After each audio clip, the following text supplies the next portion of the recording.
देश की राजनीति में इन दिनों एक नई जंग छिड़ी है। एक तरफ लोकसभा में नेता प्रतिपक्ष और दूसरी तरफ केंद्र सरकार के मंत्री।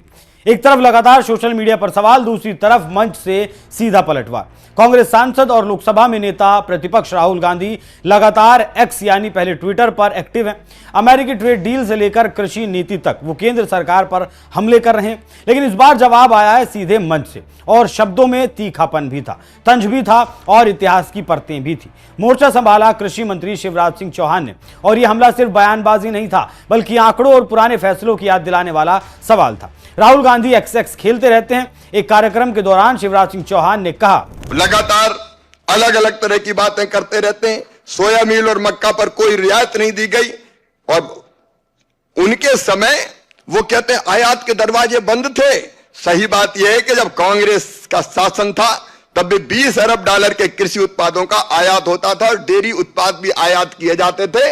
मोदी जी ने साफ कर दिया, दूध, घी, दही, पनीर, कोई भी डेयरी और उत्पाद जो दूध से संबंधित है भारत की धरती पर किसी भी कीमत पर नहीं आएगा, ताकि हमारे दूध उत्पादक किसानों को कभी नुकसान ना हो। यह भी तय किया है।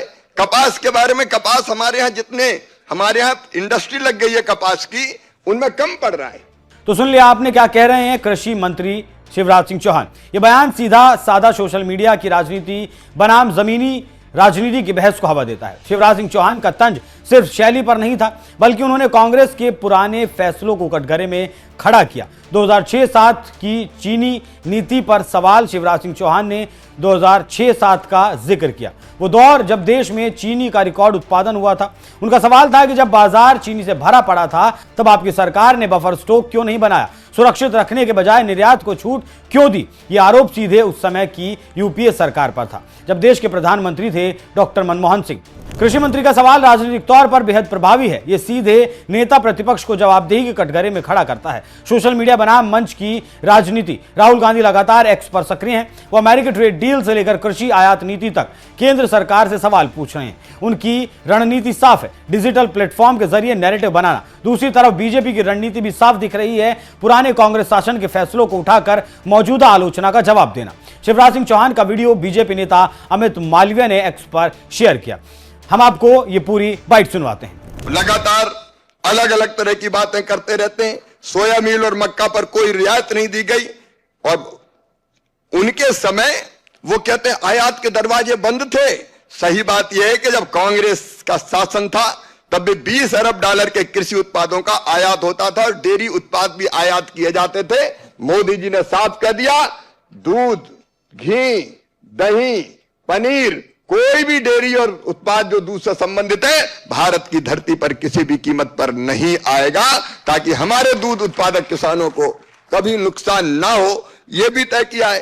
कपास के बारे में, कपास हमारे यहां जितने हमारे यहां इंडस्ट्री लग गई है कपास की, उनमें कम पड़ रहा है। हमारे यहां उतना कपास नहीं हो रहा, तो वो इंडस्ट्री को कपास बाहर से मंगवाना पड़ता है, और उनमें फिर वो कपड़े बनते हैं और वो हमारे विदेशों में निर्यात होते हैं। तो हमारी फैक्ट्रियों में लोगों को रोजगार मिल रहा है, काम मिल रहा है। हम कपास का उत्पादन बढ़ाने की कोशिश कर रहे हैं, लेकिन जब हमें जरूरत है तो कपास आ जाए, तो कपास आने में आपको दिक्कत क्या है, परेशानी क्या है। मैं ये कहना चाहता हूं कि हमारी जो टेक्सटाइल इंडस्ट्री है, उस टेक्सटाइल इंडस्ट्री का जो हमारा व्यापार है वो लगभग अलग अलग तरह का निर्यात है, वो है अलग अलग चीजों का 4 लाख करोड़ रुपया, और ये 45 लाख करोड़ तक निर्यात हो सकता है। और इसलिए अपने टेक्सटाइल निर्यात होगा तो अंततः फायदा होगा भारत के किसानों का ही।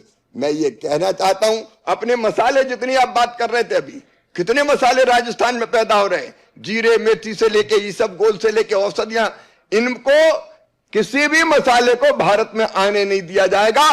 राजस्थान का मसाला निर्यात होकर अमेरिका जाएगा 0% ड्यूटी पर। यह प्रबंध किया गया है।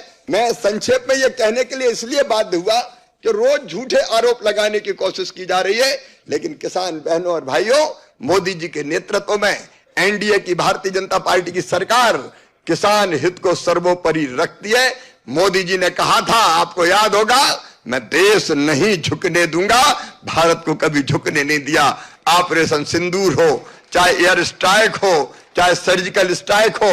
और दूसरी बात उन्होंने कही थी, पूछा कि हमारे पूछई में, दिल्ली में कि मैं भारत के किसानों के हितों को सर्वोपरि रखूंगा, उन पर आंच नहीं आने दूंगा, आंच नहीं आने दिया है। सच शायद इन दोनों के बीच कहीं छिपा है। आर्थिक फैसले अक्सर वैश्विक परिस्थितियों, घरेलू उत्पादन और महंगाई के दबाव में लिए जाते हैं, लेकिन राजनीति में हर फैसला वर्तमान के हिसाब से जज किया जाता है। किसानों का मुद्दा असली केंद्र है। शिवराज सिंह चौहान ने अपने बयान में किसानों को केंद्र में रखा। उनका संदेश साफ था कि जब कीमत गिरी, किसानों को क्यों नहीं बचाया। आज भी यही सवाल उठता है कि क्या किसानों को उनकी उपज का सही दाम मिल रहा है? क्या आयात निर्यात नीति किसानों के हित में है? यह बहस आने वाले चुनावों तक जारी रहने वाली है। कुल मिलाकर एक तरफ एक्सपर्ट सवालों की बौछार है तो दूसरी तरफ मंच से ऐतिहासिक फैसलों की पड़ताल। शिवराज सिंह चौहान ने राहुल गांधी को सीधे चुनौती दी है कि देश पूछ रहा है। अब देखना होगा क्या राहुल गांधी इस चुनौती का जवाब एक्स पर देते हैं या फिर संसद में आमने सामने की बहस होती है।